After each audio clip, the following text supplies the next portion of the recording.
Una sa ating mga balita, bumili na ang Philippine National Police Maritime Group ng karagdagang patrol boats upang gamitin sa pagbabantay sa karagatang sakop ng Pilipinas. Bunso dito ng patuloy na natatagpo ang bloke-bloke ng cocaine sa eastern seaboards ng bansa.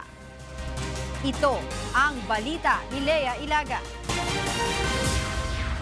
Ang Pilipinas ang ikalima sa pinakamahabang coastline sa buong bansa na umaabot sa 36,289 kilometers.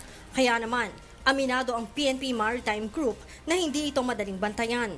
Ayon kay PNP Maritime Group Director, Police Chief Superintendent Rodelio Hocson, nagpakalat na siya ng dagdag na tauhan upang magbantay sa karagatan matapos na ma-recover ang nasa mahigit 164 kilos ng cocaine na nagkakahalaga ng halos 900 milyong piso sa eastern seaboard ng bansa.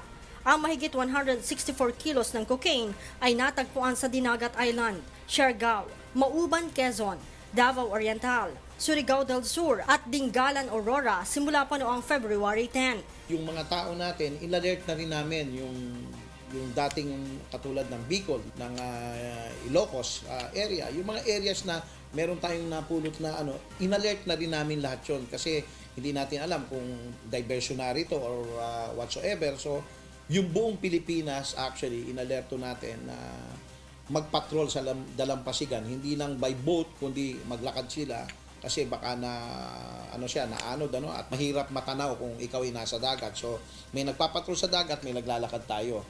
Bumili na rin aniya sila ng dagdag na gamit gaya ng 46 high-speed tactical watercraft na makukumpleto ang delivery bago matapos ang taon. Agad ko itong padadala sa mga areas na marami tayong nare-recover na ganito, mga drugs, cocaine, tsaka yung strategic areas. Agad itong i-deploy doon para agad na makatulong sa talagang pagbabantay sa mahaba at malawak nating coastline.